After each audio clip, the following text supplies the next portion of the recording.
guys, Steve Wolbach, your friendly public adjuster. Today, talk about lightning. I wanted to give you some fun facts about lightning. Did you know, as far as the temperature, how hot lightning is? You're looking at 90,032 degrees Fahrenheit is the temperature of what lightning. That's how hot that lightning bolt is. That's 9 times hotter than the surface of the sun. That's pretty darn hot, isn't it? You can see why it starts fires when it hits homes and trees and things, can't you? Do you know that in a fraction of a second, it can cover 40 miles? It's moving pretty darn fast, isn't it? There's a lot of thought given, and the consensus is that global warming is helping to trigger and create a lot more activity of lightning strikes. They see a direct correlation between the global warming that we are continuing to experience and greater lightning activity. So that doesn't sound good, right? I mean, because that's what we keep moving more and more, that there's the big push to try to prevent some of that with all the things that we're doing that's causing this. Damage. When it hits the home, do you realize that a lightning bolt can go straight through and penetrate a roof with no qualms?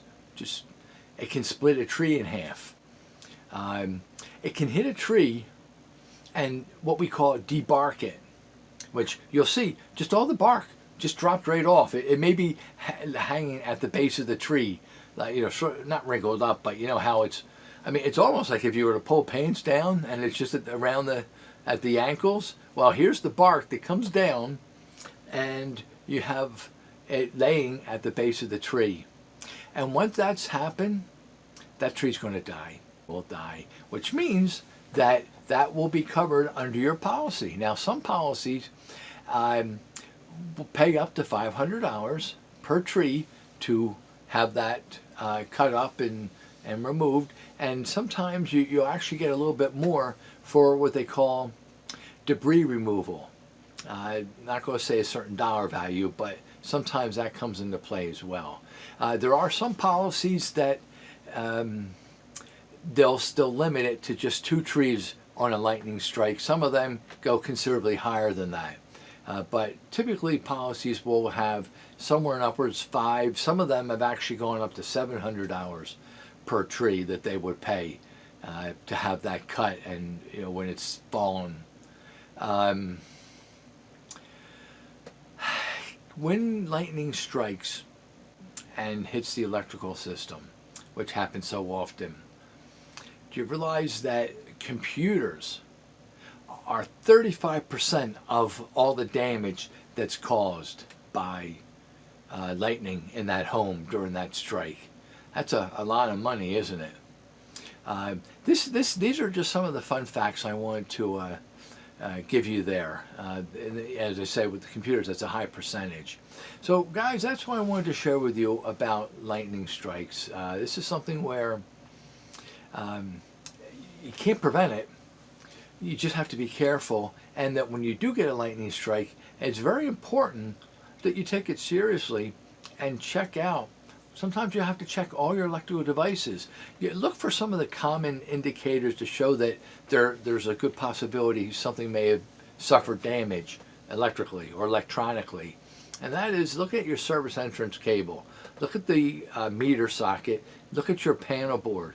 If you see any burn marks anywhere along there, that shows that the strike was very close and has affected that.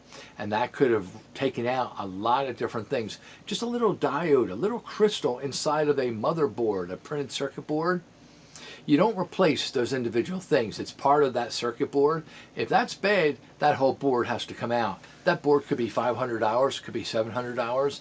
And of course, to troubleshoot it, to find that, you're paying. And then of course, the labor to do all that. These things are not cheap. Electronics are very expensive. Obviously, computers are expensive. You know that. You went out and bought one. So, guys, that's what I wanted to share about for lightning. There's some fun facts for you. As I say, they are covered. check the policy, call somebody like a public adjuster. I don't know. You can call me, Steve Wolbach, your friendly public adjuster. I can help you with that.